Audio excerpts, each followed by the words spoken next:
The journey of love, a story of growth and connection. What really makes a relationship lastingly fulfilled? We were young, full of dreams and passion. Our lives were filled with friendship, laughter and the freedom to discover ourselves. We spent nights having deep conversations, planning how we would change the world, and found comfort in community. Then came the moment that changed everything. We met, a look, a smile, and suddenly there was something that connected us. The invisible arose between our gazes, carried by strong waves, we flew up. We experienced the magic of first love, the adventure of getting to know each other.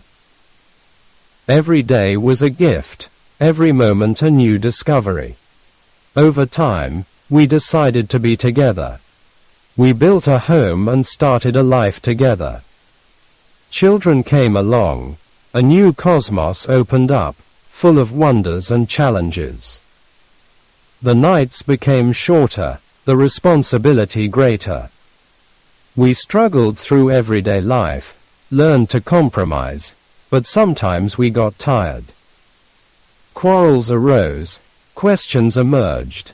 Is this still our common path? Others suddenly became more attractive than our own trusted wife. It was only later that we understood that this is normal, part of biology.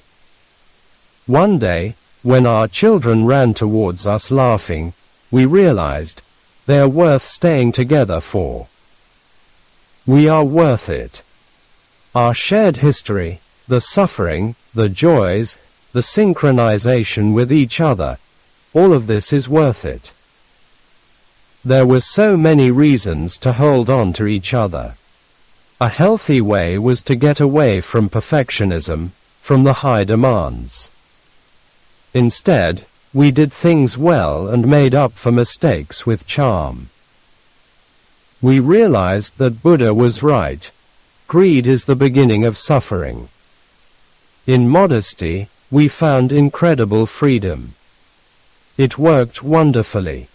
We set up intentional times without children, without media, just the two of us. In fact, the TV was kicked out because it was robbing us of valuable family time. We found it much easier to get information online from independent media outlets. We began to approach each other in a new way. We created conscious moments of closeness, walks in nature, times without distractions, real conversations. We learned to express our anger and let it go, to transform it into understanding, through communication or rituals such as symbolic burning. The years passed and suddenly it became quieter. The children went their own way. The house felt empty, routine set in. We looked at each other.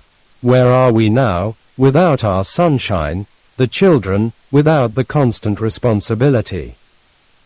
How can life become vibrant and joyful again? One path led inward.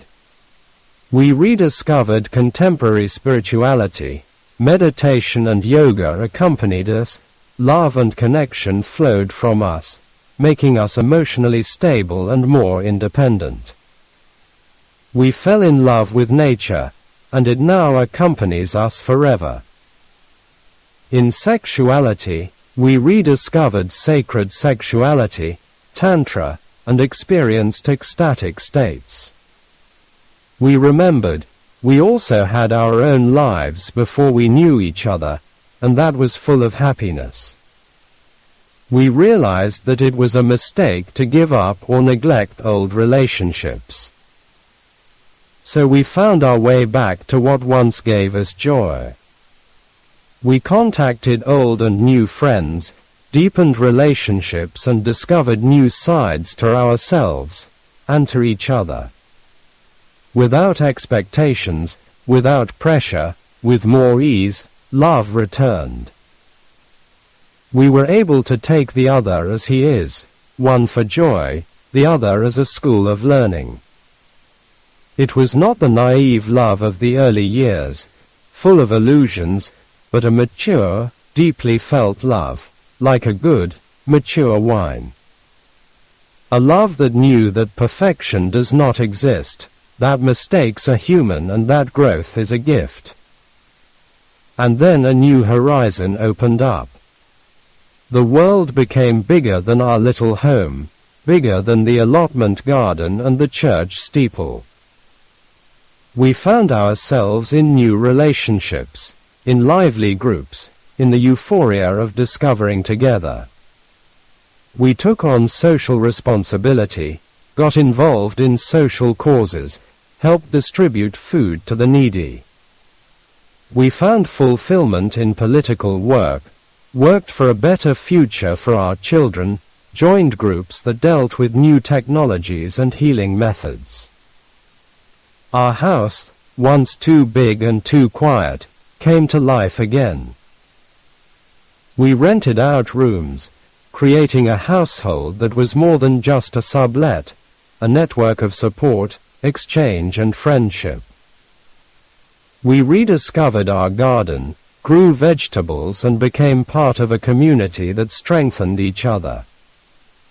And so our lives were fulfilled again, with new impulses, with a deep contentment, with the joy of passing on what we had learned. We no longer lived just for ourselves, but for a greater idea, for the good of many. Then one day, we were all together again.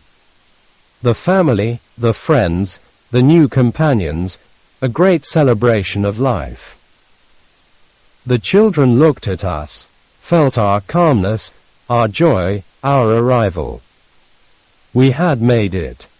We had not only maintained a relationship, but recreated it over and over again. Because true love is not a destination, but a journey. A journey full of ups and downs, of learning and letting go, of courage and devotion. And in the end, the greatest gift remains, the time together, the shared life, the certainty that we can choose each other again and again.